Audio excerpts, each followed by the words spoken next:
just for you. Awesome. Thank you. I love those things, man. They're amazing. Have you had one? What is it? This is Nothing Bunt Cake. They're not a sponsor or anything. They're just damned amazing. I don't think I've had one. Well, now.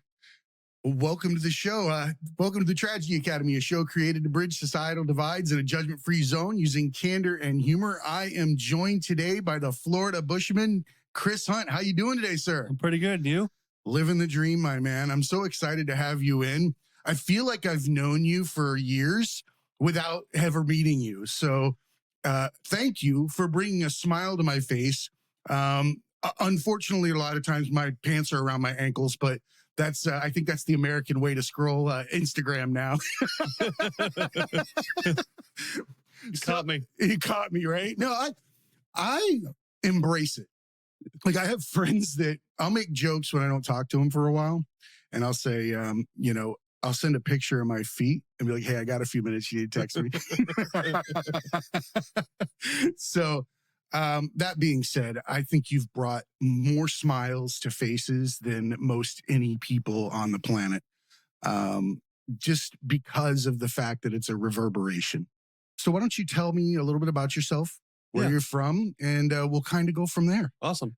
So I'm Chris Hunt. I live in Lakeland, Florida, born and raised there. I moved out for a couple of years in Tallahassee. Lived in Tallahassee, Florida for a couple of years, and then moved back for a woman, moved back for my wife. Well, there you go. That's current If time. there's going to be a reason, that's a good one. Yeah. So when I was born and raised in Lakeland, when I was born with a hole in my heart. So they knew it before I was born.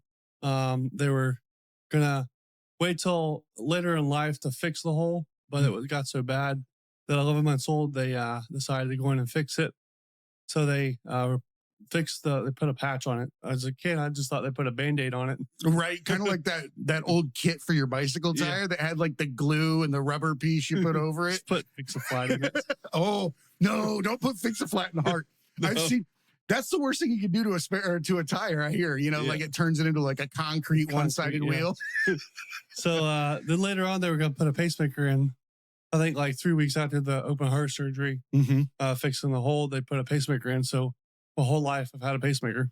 I guess looking at me, you can't tell, but no, you would never know based on your age, the way you look. It's not something that you would assume, which I guess can be a little bit difficult navigating life with people not necessarily being able to take in the full, brunt of your particular scenario. Yeah, I don't really share it that much because I just don't want it to define me. Mm-hmm. I just want to be normal and I try not to let it set me back. I can't go in the military if I wanted to, or I wanted to chase the dream of being a police officer at one point in my life. I started the academy, but the department said you're kind of a liability with all your medical stuff. So in that part, it kind of held me back a little bit, but I don't let it stop anything I do, any medical issue I've had in my life. So right. You don't let it define you. But I would like to point out that you're creating a new normal. You're setting a new benchmark for what people are allowed to be comfortable and express themselves within their own needs or scenarios or disabilities or limitations. They can see that those are, while they don't define them, they can be the norm amongst everybody. And it just doesn't become an issue anymore. Yeah. I mean, it doesn't matter what you have. Just set your mind to it and go for it. And don't stop till you get there. Right. Have that passion. If there's gonna be ups and downs, people are gonna get in your way. You're gonna have negativity, but just keep going, because when you reach that goal, it's awesome. So everybody knows you as the Florida Bushman. Yeah. You're the guy that makes us all laugh, jumping out at people and getting them to honestly break out of the fog that we walk around in. Right? Because we're not mindful in any way, shape, or form. Otherwise, you'd notice the giant plastic bush that's sitting 3 feet from us, right? You're actually a prime example to the fact that humans do not practice mindfulness in any way, shape, or form. It's scary. Go ahead. I tell people that, I'll scare a family, and 2 steps back, I'll scare another family. And I focus on people on their phones just to make an example. We're so glued to it. It's scary that people don't advise their surroundings. Yeah, they're really not aware of their surroundings in any way, shape, or form. But I think that that's the human experience at this moment. I believe that we're living in a future or past anxiety state, depression state, where we're thinking about scenarios that either don't exist anymore or will not exist or will exist in the future, which are neither rooted in the now, right? And you're pointing that out and giving them actually, it's like a, you ever heard of people that put rubber bands around their wrist to remind them not to do something and they snap it, Pop it. right? You're kind of like giving them a rubber band snap, right? Their lifetime. Like, Back to reality. yeah. Well, hey, there's something right in front of you. So, Yeah. what made you choose this route to express laughter and humor and your passions? So before I had kids, me and my wife just sat down every night when we came home from work and watched YouTube. And I saw this guy in Vegas, Ryan Lewis Films, and he was out there in Vegas scaring people. And I'm like, man, that looks fun. So I bought a just a ghillie suit off Amazon. I mean, you can buy them off Amazon. Now I put leaves on it and stuff, but at that point, it was just the strings, and I just stood It's out. cool looking back at the progression of how you've created your entire suit. It is, yeah.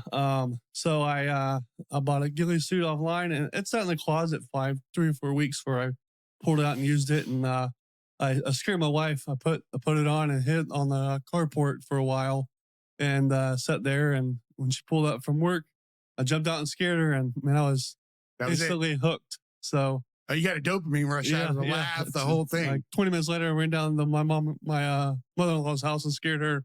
Oh, you became a kid. Yeah. Oh, I mean, instantly. Yeah. You put that mask on, you just become a kid again. The mask. Yep. Makes me very curious because, you know, the show has the masks very prominent. Does putting that mask on give you somewhat of a safety in your personality or how you are perceived by people on the outside? You get to kind of express yourself more than you normally would if you weren't wearing it? At first it did, but now I grew into it. I've been doing it 8 or 9 years. You know, it just, my wife is like, all right, you got to stop being the Bushman. You got to become Chris again, you know, like take the child out of it. But yeah, it's, to me now it's hard to separate it, but yeah, first. Well, why should you? Yeah. At the end of the day, you don't get to where you are without you authentically pursuing this. Yeah. Right. And the moment that you don't enjoy it and you widgetize it and you start creating it for others, it's no longer going to be authentic. Yeah. Right. And that's one of the things that people love about these videos is because the reactions in them are always authentic. We spend our time scrolling through social media and we only stop periodically because 99% of what we're scrolling through was created to stop you. Right. Yep. And if it's created to stop you, it's not authentic. Right. But if it's just a candid look into somebody's moment where they have a natural reaction, you're going to stop every time. Yeah. This is real. I want to see this. And man, do these people lose their minds.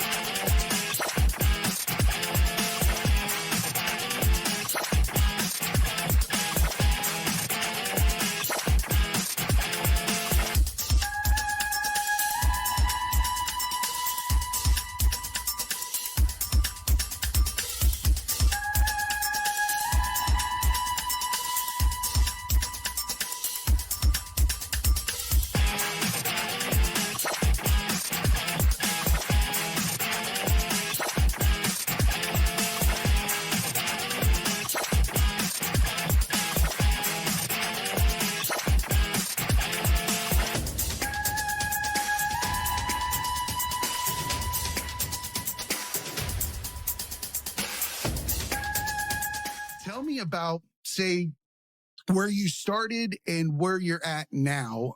What types of approaches do you use and how have you changed them? Yeah. So I just learning and watching videos. You know, I keep every video I have from the first scare to the one this past weekend. I keep them all. So I go back and I look and I have patterns like also recently I said smile because people, that's what I want to do is make people smile. So I scare them and say smile and they'll jump and scream, but at the end of it they're smiling. And I get a lot of comments in the feed now I love that you're saying smile. I've had people email me and say, So smart. tell them to jump. And when you give somebody a verbal command, they do it. So I'll tell people to scream, and they'll scream their heads off, or they'll jump or whatever. So sometimes I join their conversations. Like they'll be walking down their street or the sidewalk, and they'll be talking about their neighbor Tom, and I'm like, yeah, he really needs to mow his yard. You know, Yeah, he needs to trim his bushes. Yeah. So so sometimes I just interact with their. That's an extremely intelligent and mindful way to control a situation that can have the tendency to turn into a scenario where someone that's put in that fight, mindset versus flight or whatever it is, a lot of people get warm. Their face gets hot, and for them, a sign of weakness can be shame, embarrassment, or something along that lines. By inserting that simple word smile, you're giving them an out because they don't want to go the other direction. You're teaching them that there's an alternative to how they respond in those moments. Yeah. I think that's beautiful, man. Yeah. And I just, in the last few months, I just started doing that. And just the excitement I get out of seeing them do that. Now you've got to insert just bizarre words. Yeah. Just be like, Rolades. I use Bazinga a lot. Yeah. Just make them question what's going on about everything. I love that kind of stuff, though. I like outside bizarre humor that people have to think about for a minute. And even if it's stupid and didn't make sense, it still makes them contemplate. Going back to going back to the beginning. So forever, I sneezed, and I say it's the allergies because I'm a Bush. Oh, man, that's so corny. I love it. And I'll talk to my mic because I have a mic on. And I'm like, all right, anybody feeling their allergies, so I can talk to the viewer on the camera to bring him into the video. So I'm like, all right, I'm feeling my allergies again. And I'll count 3, 2, 1, and then I'll sneeze, and people just scream and lose their minds. Oh, my God, dude. What's the, everybody asks the question, I'm sure, when you come on here, tell me about the best scare. What was the best, reaction that you received in one of these scenarios that just will never leave your mind? Yeah. It's the first one that pops up. I think the first one was last year. Now I've been doing this 8 years, and I've never had somebody fall. And last year I was in Clearwater, Florida, just right in front of Ron John, and I scared this girl. I think she was part of a bachelor party, and she went down, and it scared the holy out of me. And yeah, because you're like, oh shit, like got to stretch that liability insurance real quick. For sure. Thanks to Miami, they made me get some. But I bet they did. Yeah, I went down to Miami the first year that they opened back up after the pandemic. I have the irony that the guy with the heart condition is jumping out and yelling at people. People like, funny. Oh, what are you gonna do when somebody has a heart attack? You're gonna be like, bro, I'm trying to get you guys back at my level. So nah. I would have a field day with that. Yeah, but when she went down, I looked at my camera guy and because she fell down and she was just laughing because she was embarrassed, but she fell. But my heart jumped up in my chest. You should have jumped up and said, don't sue. Oh, instead of smile. Don't sue. But since her, in the last year, I've had like 5 or 6 people fall. It's because you're looking for it now. Yeah, I do. Yeah. It's weird. I still get nervous because, I don't want the liability. I don't want anybody to get hurt. But most of the time they're laughing. There's a certain amount of credibility to the law of attraction. Yeah. It's kind of like when you go shopping for cars. You take a look at it once, it's everywhere. It's everywhere because you're looking for it, and now you're influencing it just by thinking about it. So bizarre, but it's there now. Yeah. Well, my friends, so I had one of my friends work for me, and he jumped in the suit a couple times, and you'll see me in the background. He made somebody fall, and I'm in the back going, yes, because I know that video will do good. Like she was laughing and yeah. So you can tell. Yeah, I can tell now. Absolutely. I'm sure that I would think personally, if I were standing there as you, if I laughed, then I would know it was good. Yeah. Simple as that. That would be my benchmark for all of them because the observer gets the best seat for it. And if I'm laughing, I know that the person scrolling is probably going to laugh. Yeah, sure. And if they're laughing. Yeah. And I went to Texas and pranked with a Texas Bushman. And when I started, I didn't have anybody to learn from. there was just me and Ryan was off for like 2 years. Right. So I was like I guess now I'm the original OG Bushman because I started it all. Right. So these other guys, they email me, they call me and like, hey, what's the steps to do it? I didn't have that. So when I went to Texas, It's got to feel good. You're like spreading smiles across America. And anybody that calls me or emails me, I love to help them because there's billions of people out there in the world. Beautiful. And I do this to make people smile. I want to bring smile and laughter to the world. And I'm not going to scare people in Texas, but this guy can. Oh, yeah. Wait a minute. Scaring people in Texas. Well, scaring people in Florida now is kind of scary. I was about to say before we didn't have a problem. I get threatened every time. I'm going to shoot you. I'm going to beat you up. Are you serious? Oh, every time, man. Every day. That's the one that you may be able to diffuse it through the future periodically with the word smile. Yeah. That's the one. And that's the one that needs that because that response is so nonsensical. I have a shotgun mic that I put out in the background. Oh, I thought you were going to say a shotgun. I was like, you got to protect yourself. Where are you doing this? A shotgun mic, just so I can pick up their conversations as they go away. walking. Yeah, because people threaten as they're badasses out there. They get scared and walk away. That's smart. So you can protect yourself from liability. And then just scream, I have a pacemaker. Somebody used that now. I have a pacemaker. Like, you look real bad if you're the guy punching the dude with a stroke. You should just wear that underneath the ghillie suit. No, but it says I had a stroke or I have a pacemaker. Don't hit me. That's awesome. I'm going to use that now. Well, I mean, at the end of the day, you're living a life where you've had to face your mortality from the beginning. Yep. And I feel like there's two ways to live in that scenario. There's a victim chair, and that doesn't mean that you shouldn't feel empathy for the person in that position. But what else do they get? There is no trade-off. Right? You can either sit there and talk about what could have been, what should have been, what would have been, and all those things and expect semi-accolades. Like, you're going to get it like, you could have done that. Yeah, I'm with you, right? Or you can be the person that says, this is my normal, and I'm going to live as hard as I can and enjoy it for the time that I have in any way, shape, or form. And I see that in you, and I see you trying to evoke that from other people. Yeah, for sure. Like I said, death is around the corner for any of us. It really is. I could walk out the door and get hit by a car pulling out your driveway. So much so. It's scary. And I try not to live like that, but after having kids and what I've gone through, it's on my mind a lot. Because I don't want to leave them without a father, Right. My wife just started, she tells her coworkers and people about my situation.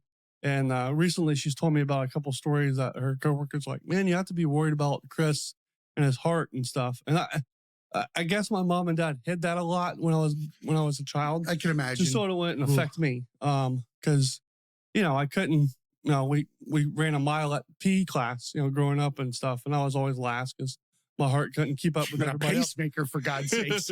But I was out there running. That's like George Burns kind of conditions for an 8-year-old, Like that nobody's thinking that when they see you. Yeah. I could see how that would make you feel different than your peers. Yeah. Right? Or limited in some way. Did you find that humor was a way for you to connect with people? Oh, for sure. Because when I was in the hospital, I didn't discuss this, but when I was 2, my mother's dad got diagnosed with leukemia. So I did 3.5 years of chemo. 3.5 years when chemo was chemo. Yeah. It like now it's like chemo light in comparison. People live a lot longer. I don't know, dude, if you're out there on chemo, I apologize. It's probably the worst thing you could possibly go through. But I know that radiation and chemo back in the day was a much different animal. My mom has had cancer for like 5 years. Couldn't really take radiation because I had the pacer. So is that how that works? Yeah, I don't know. Is it like kind of like, God, I don't want to sound like a fucking cheese ball or whatever. Is it like standing by the microwave like they used to say? Like, yeah. Is it really like it's that scenario? So like the radiation will shut it off? They tell me I shouldn't go through the metal detectors at the airport and stuff. I do. My wife freaks the fuck out. But I'm like, what are you supposed to? I feel like I would take that risk just so I don't have to deal with TSA. Well, they still, I mean, it still pops up on the screen. You have an implant in your chest. Oh my God, dude. So they're like, we can go behind, the doors and like screening. I'm like, no, let's get everybody on this damn plane. Worst place to hide your drugs. Worst place to put your heroin. Right in the heart, right in the center of the chest. Come find this. So right now I actually have two because I have one in my chest and I have so much scar tissue over the surgeries I've had. I've had 5 of my heart surgeries. So going through scar tissue is like cutting through a Kevlar. Oh, wow. So when I have open heart surgeries, it takes longer to cut through my scar tissue than do the surgery because I have so much build up. Oh, they got to be very careful too, I'm sure. Yeah. So they like, well, we're just gonna leave that pacemaker there. Oh, your heart's a badass. Like if it were, yours would be like the biker with an eye patch and be like, what up? Right? It'd be a badass heart. You wouldn't screw with your heart if it was in a lineup of other hearts. I wouldn't. Like that one's tough, grizzled. It's seen its business. Yeah. And you know what though? I feel like you've got one of the strongest hearts that ever existed. It's been through it. It's been through its time. But it's here. Yes, in a physical manner, it may have its atrophy and its condition and all those things, but we tend to forget that there are two separate entities working as one, and that is the energetic heart. Yeah. The heart that you feel when you see something joyful, or when a child is born, or when a friend does something successful, or those are two separate but in one entities. While it's pumping your blood, I believe it's probably stronger than the energetic side. I think that it has taken its strength from one side and placed it into another, because clearly you care about your fellow man in every way, shape, or form, because you could be sitting in a chair, easily sit in a chair and just be like, hey, that was cool. Yeah. You know, but you're not doing that. No. And we need more of that kind of heart in the world. So I just want you to know, from me to you, I appreciate that. Well, thank you. That means a lot.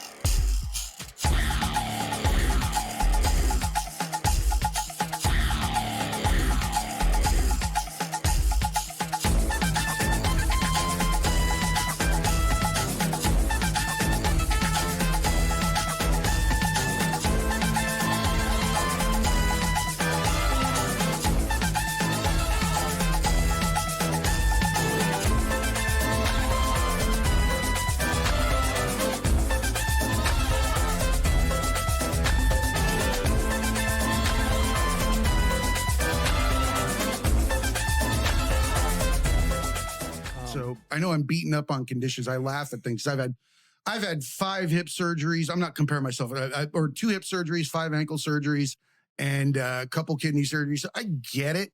Like, recovery sucks. Sitting in places suck. And my first love affair was with Winnie Cooper, because I was stuck in a hospital watching like this whole entire set of the Wonder Years for years. You form a bond in those scenarios. What was your poison? Probably Sons of Anarchy. Sons of Anarchy. Yeah, I named my son after Jackson. Nice. Yeah. I watched that show a bit. I missed when it was in its prime. Yeah. But I loved the characters. I loved how they were loyal, how they were grizzled but loving, you know. And of course, you know, Peg was in it. She's such an amazing actress. She is. Just amazing. And I didn't know that her husband was the producer. Really? Yeah. Her husband is the producer of that show. That doesn't surprise me. Yeah. I think that in order to bring something to fruition, the person with the vision has to be as involved as possible for it to maintain its integrity. Yeah. In my opinion. For sure. So that's why you see it a lot of actor producers, actor directors, that kind of thing. But you've got to be in the business for a long time or understand your product. That's for sure. Sure. Yeah. Right. They did a good job. Awesome job, I think. So your time as the Bushman probably comes with a lot of lessons. Yes. and a lot of growth. Um, and people might think that it is what you see from the reactions of the people that you impact. But I would assume that there's a greater amount of growth probably within yourself that people would not be privy to.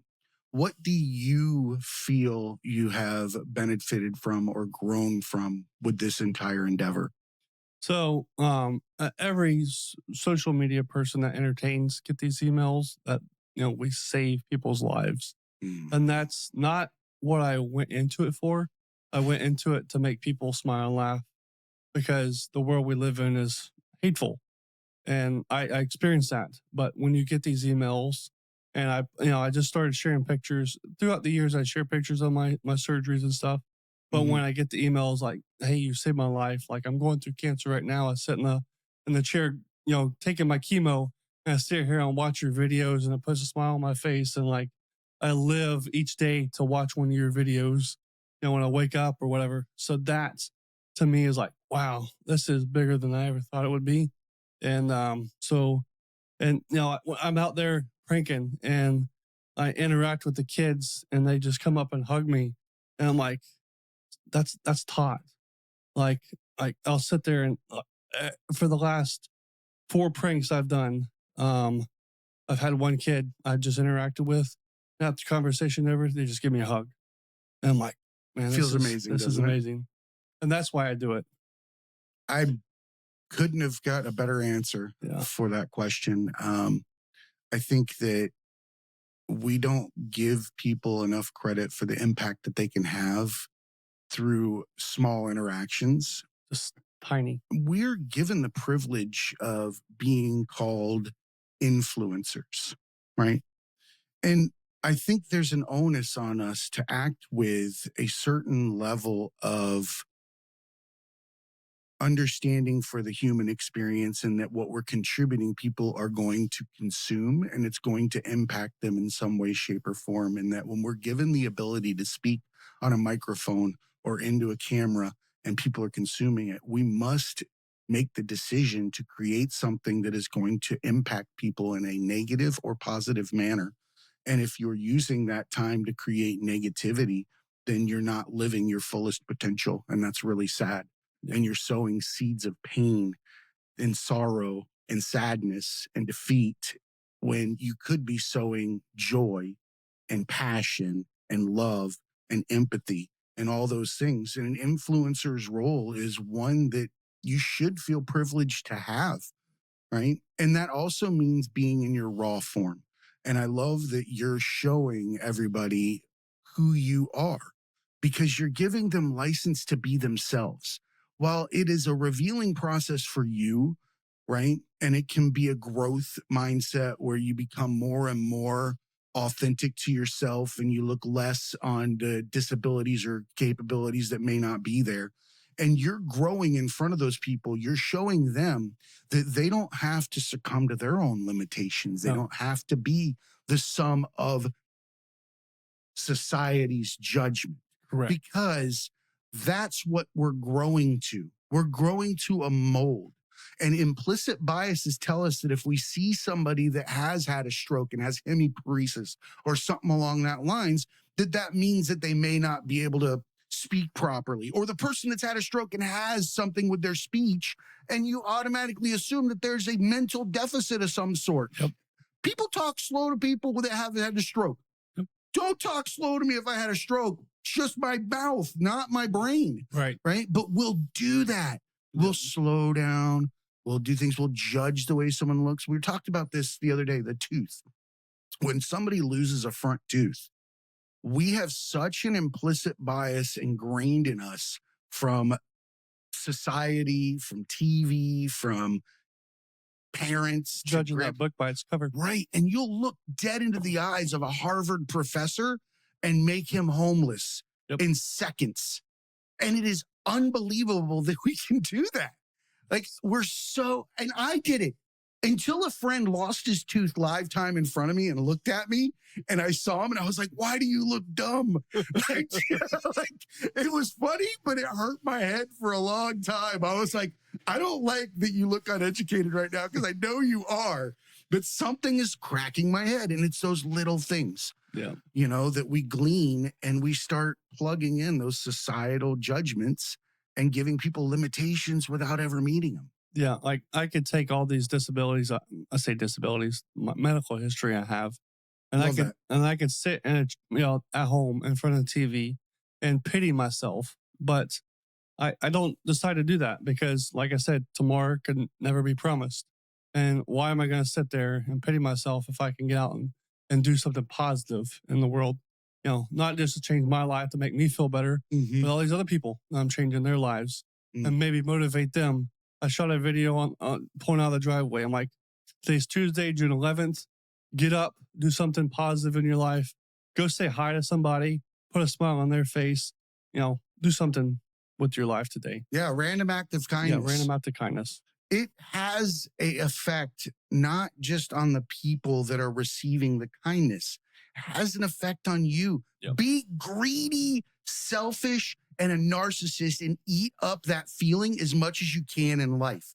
Run out there and do shit for people because you're going to feel incredible every time. Eat that up. Yep. Like, there's no better thing than seeing someone else feel the relief that you provide them through an escape of laughter or validation. Just, walking out of Publix or walking out of Walmart, if you see an old lady loading their car with groceries, just help her. Approach her and say, hey, can I help you? I mean, just don't walk Snatch up it from her. She'll mace your ass. But see, I would honestly watch that video too. This is what's wrong with me. So we're talking about all the wholesome humor in the world, but I live on a dark humor fence like all the time.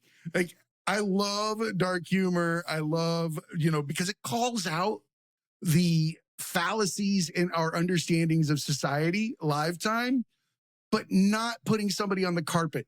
Right. Like you can watch somebody tell the joke and then you're like, shit, that's me. Everybody's laughing, but you're like, ooh. All right, I'm not going to do that anymore. This isn't acceptable. You just kind of move on. Yeah. Right. So, Florida Bushman, you have fellow Bushmen throughout the United States. Yes. Have you worked on getting your first international Bushman? So, or do you have one? Me? Going overseas and doing Or work? do you have somebody that you're working with or you've talked to? Or I've talked to, I think Nixar. I think he's in Ireland. okay, And I think he was the first Bushman on YouTube to reach 1 million subscribers. check him out. Yeah. So, Well, that's a place to do it. Jumping out between pubs. yeah. Yeah. You might get punched there though, man. Yeah. You get That's a touched here in real. Yeah, Florida is kind Florida of the man. Wait a minute. Florida's the Ireland of America. You will get With a punched. decent shirt. It does, That's dude. good merch right there. I say that and I say Florida and Alabama are kissing cousins, or Florida and Ohio are kissing cousins. Or West Virginia. I don't know West Virginia's Oh, out there man. too. But you know what? There's a lot of people that spread a lot of hate in those areas that are making it look bad for the good, decent folk. Yeah. Right. That are not those people. Unfortunately, what we fail to realize is when people scream hate, they're going to be louder than the rest of the group. It doesn't mean they're the group. That's It correct. just means they're the ones that are screaming hate. Yeah. Right. We have to find a way to differentiate. I think that all of America should start wearing the American flag at once and watch how many take it off. Right. Yeah. It's how many take it off. It's Because I don't like my flag being a symbol of pain or hate.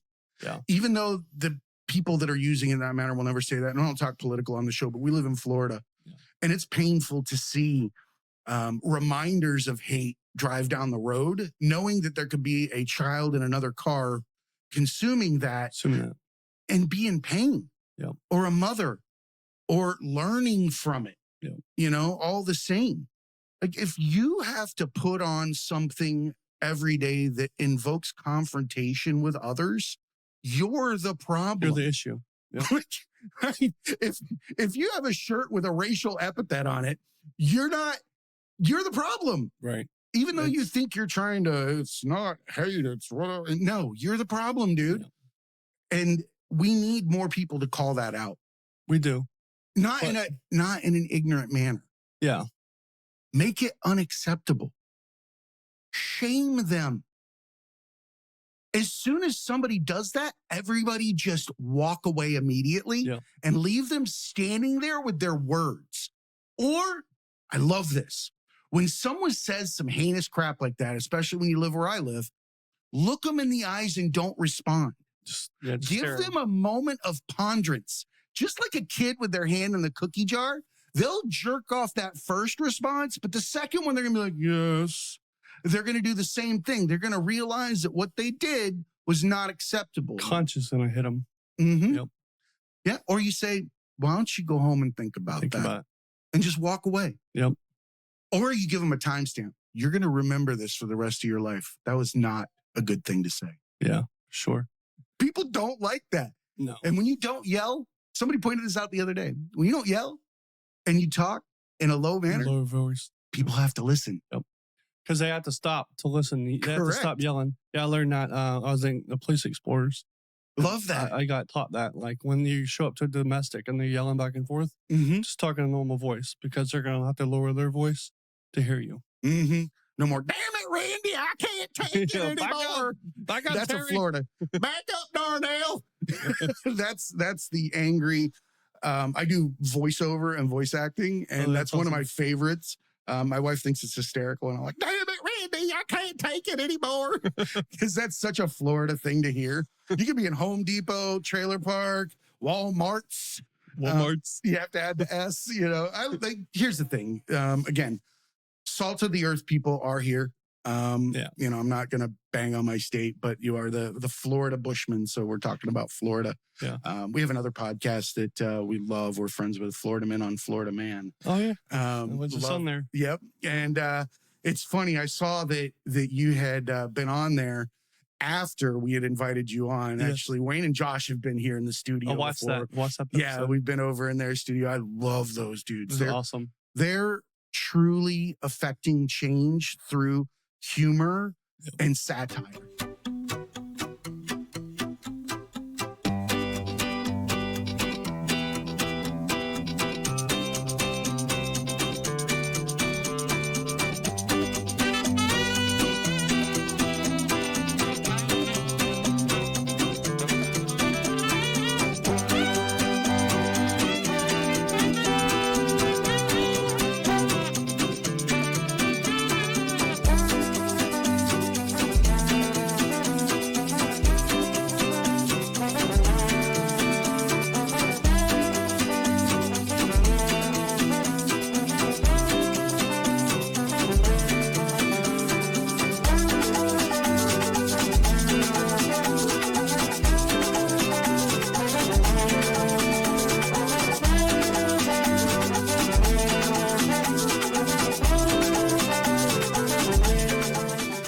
What have you learned now that you've been going on the podcasting circuit? You guys are all work together, and it's fun. You know, watching the podcast and getting in it. I think this is my fourth or fifth one. Just watching them and getting to see your stories that you get to hear. I'm thinking about creating my own just so I can invest in that, like to learn what other people's lives are. Get, you know, like put a camera in their eyes and let me see it. And share it with my viewers. And I love that. Yeah. I think I'd say it on the show all the time that experiences are lenses, and that they layer over time. They create each individual prescription, and podcasting gives you the unique ability to be able to translate somebody's prescription for a listener in a very intimate manner. It's in your ear, and it's closest to you outside of your own internal voice. That's again why the onus is on podcasters and influencers to put out things that create change and affect good, positive outcomes, because you're privileged to sit that close to somebody. They don't even listen to their mom that much, right? Correct. So you've got that position. They're thinking about you when they're buying something at Target. Yeah. Right? Would Jay have bought that? Correct. Or would he laugh about this? Yeah. Right? You become a family member.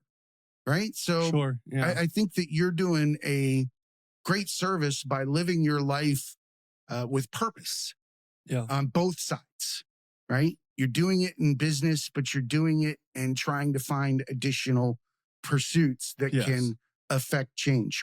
I support it. I think that you would be amazing at it. We're here to help you in any way, shape, or Awesome. form. I'm going to even go out on a limb and say Wayne and Josh will help you, right? Because I know they would. Yeah, they would. But we would all Sure. definitely give you a hand in that endeavor Awesome. because I think that you have a great opportunity to do post interviews, Yeah. right? I would love, I kind of just thought of a collaboration. I love rocking the boat. Yeah. And I love giving people a chance to have moments Sure. where they can understand themselves. I would love to grab one of those hulking bastards that freak out afterwards, that look like they're upset, and me go, hey, got a minute? Sit down and just talk about why. Why? Why was that the response? That'd be interesting. I think it would be.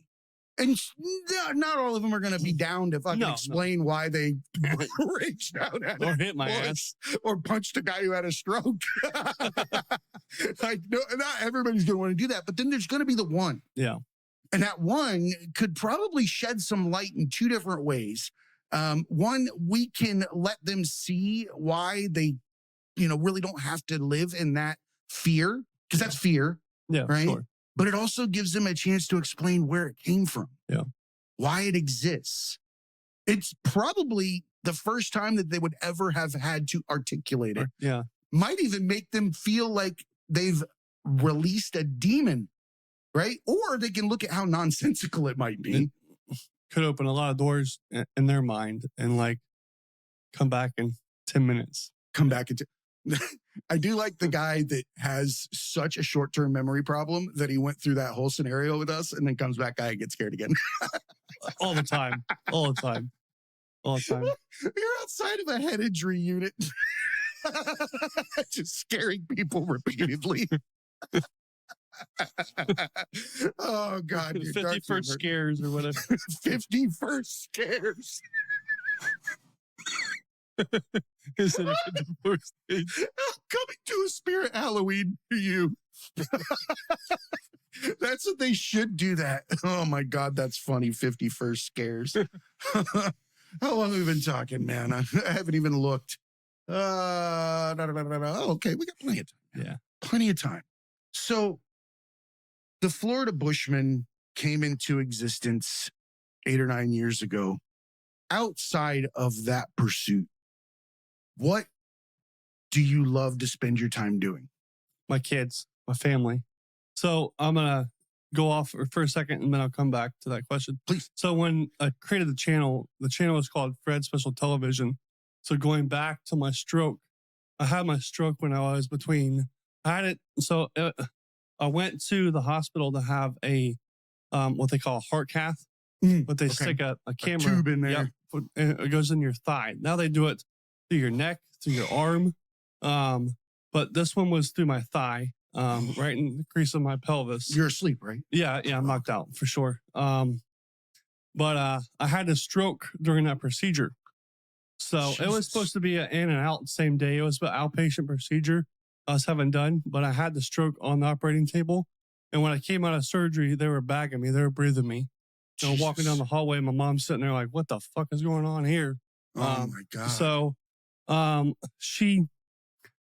think I kind of recovered. I remember laying in the bed and she's like, you had a seizure. Like my right arm went above my head and I started seizing up. And, she pressed the call button around the hallway and, hey, you need to come in here. So I don't know if I had the same, I don't know if that's when I had the stroke or somewhere in that. And I remember I woke up and I watched wrestling back in the day.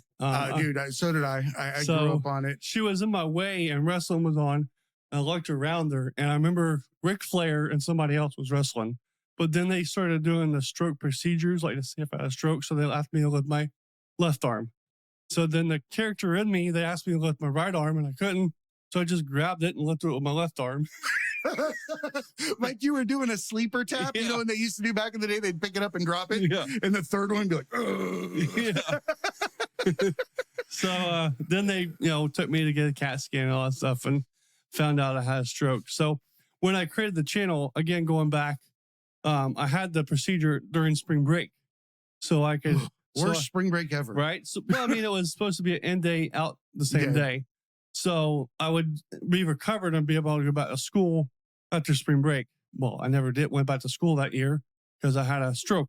Yeah, that's a damper. Yeah, a little damper. That'll take care of that. So, that'll ruin your prom plans. When I went back to school, I got bullied. My hand took most of the effect.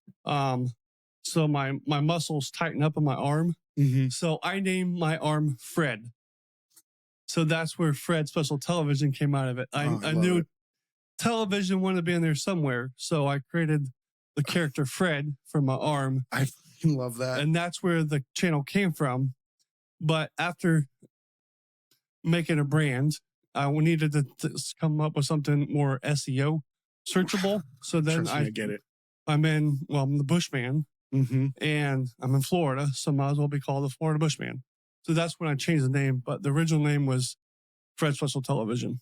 Dude, I love Fred Special Television. Yeah. And if you don't have a sock with googly eyes that can do something with you while you're on camera, talking to Fred when it's having its problem, because I know that you're dealing with it. Yeah. Right? And people are looking at it. And I feel like you're the type of guy that could pull something like that off. Fred, and tell him to stop. I had a leader. I worked at Disney for 10 years. And I try not to let it bother me. Like exactly. It's there. Like most of the time, if you see me in videos, I'll have my hand up here because that's where it's relaxed at. So he always stared at it. And one time I go, "What are you staring at?" in a meeting. I would have done the same thing. So I would have not told him and put a mustache and eyes on it. And then as he stared, I'd pull it out and let him see it. I'd be like, what are you looking at? What are you? My name's Fred. I love that, dude. Yeah. But I mean, why live any other way? So I like to point out that it's never tomorrow and it's never yesterday. We always say, we got to live for tomorrow. Tomorrow doesn't exist. Nope. It's not in the plans. It's something in your head. You think it exists. You're planning for it. But next time you're there, when you're in tomorrow, ask yourself what time it is. Yep. It's now. So I would argue that we are like a walking firework in place, and we're capable of watching ourselves or looking away from the firework, right? Yeah. We spend our whole lives standing with the fireworks at our back and walking around it and looking at what could be, what had happened, all those things. But in reality, that's what's happening. Yep, you're creating everything in a single moment. And you're doing it in a manner where other people are getting to benefit from it, right? You're watching your own firework because you were forced to look at it at an early age. Correct.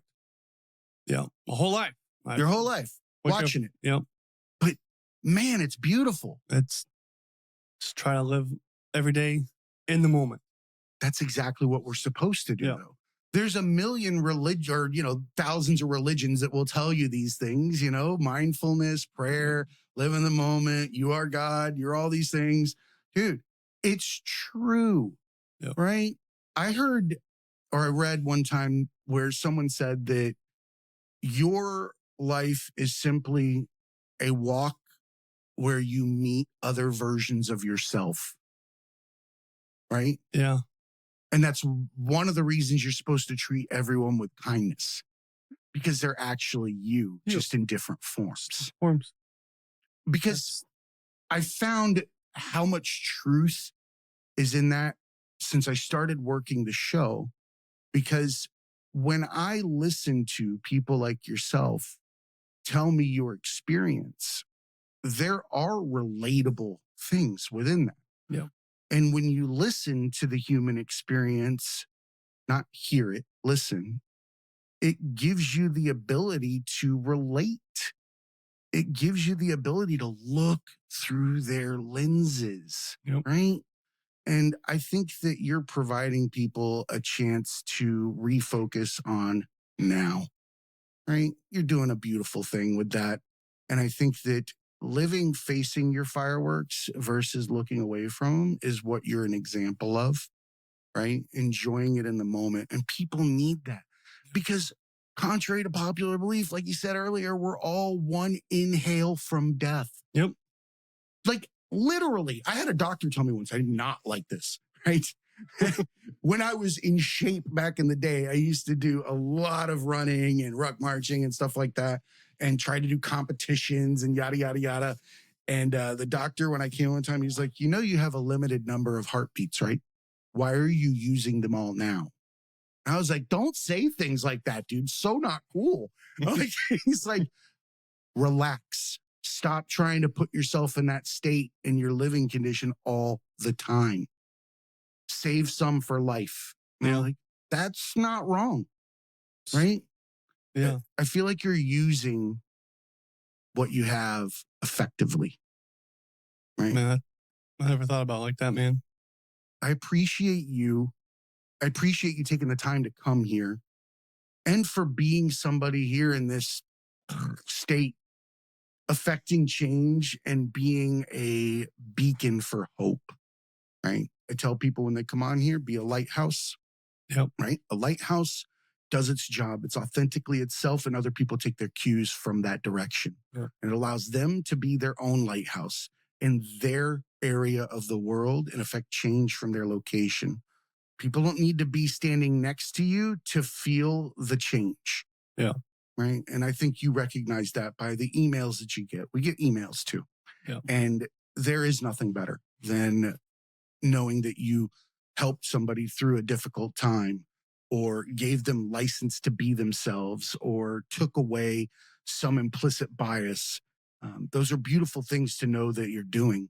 But I would argue that it's also something that we benefit from internally. Yeah. Like I much like when you see somebody laugh and smile, seeing somebody come to the conclusions about themselves in real time, so dope. Yeah. Right. It's a great thing. Makes you smile, makes you, feel Right. good about yourself. So if people want to collab with you, they want to find you, what kind of projects do you have coming up so that people can get prepared to come out and see the shenanigans Yeah. or, what you're working with? Yeah. So going back to your last question, you asked me what I'd do outside the bush. Family. So we're about to take a month's vacation. So I'm gonna try and use this week and edit all the videos I shot this weekend and get some content up. And we're gonna go and live life as a family. Yeah, I love that. Yeah. I absolutely love that. And you deserve it. Yep. And again, you're not abandoning work. No. You're giving license to family freedom. Yep.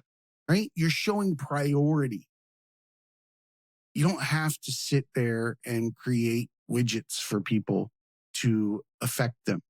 Knowing that you took the time to step away from that to help your family will remind them that they should probably step away Yep. and spend time with their family. Because again, your last breath could be the next one. So always, adventures coming up. Vacation. When I get back from vacation, I'm going to Clearwater for like a week. Nice. It's beautiful there. To get the videos out. So the beaches, Clearwater is one of my favorite cities to go and do. I've had some crazy experiences there. Scared a murderer the day he killed somebody. Whoa. Yeah. Man, dude, you are like a second away from taking someone's place. Talk about castling in chess at the wrong time. Like, no. Yeah. Man, but you point out something, dude. People are always in a life. Yep. You have to respect that you have no idea what's going on behind their eyes. Yeah. You're scared of murderer. Yeah. Ooh. And we were pregnant right in front of the store where he killed the guy at. Oh, I'm so sorry, dude. My wife said, don't share that story. Somebody lost her life. But so this was like you were pranking and he just walked into the convenience store behind you or whatever. So we were in front of Surf Style. It's Okay. a big store on Clearwater Beach, and we were there from like noon to like 6. And later on that, we scared him Mhm. walking out of the store, and like 4 hours later, he got into an altercation with somebody in that store and shot and killed the guy in the store. He was there checking it out in advance. Man, Yes. dude. You should have scared the shit out of him so he fell over with a heart problem. You got scared now. Say hi. What was it, Fred or Fred? Say hi to Fred. Yeah. Like, You could be Richard. Richard and Fred. I'm Richard and So- I'm Fred. That's your new podcast. That's the new Richard and podcast. Dick and Fred. Fun with Fred and Dick. It's awesome. Dude. So give people your website. FLBushman.com. All right. Um, Instagram, TikTok. TikTok, it's all Florida Bushman. Awesome. Bro, I genuinely appreciate you coming in. This is a lot of fun. Yeah. You're welcome back anytime. And I'm looking forward to seeing that podcast or listening to your podcast when it comes out, because I think you're going to have some really cool stuff in there. Yeah. You're put here to do special things, and you're proving that. Awesome. Effectively using your time, which I think all people should be doing. So thank you for setting that example. Well, thank you for having me. Let me share my story and inspire Don't people. stop. I'm not. It's never going to stop. All right. Remember, everybody, be cool and keep learning.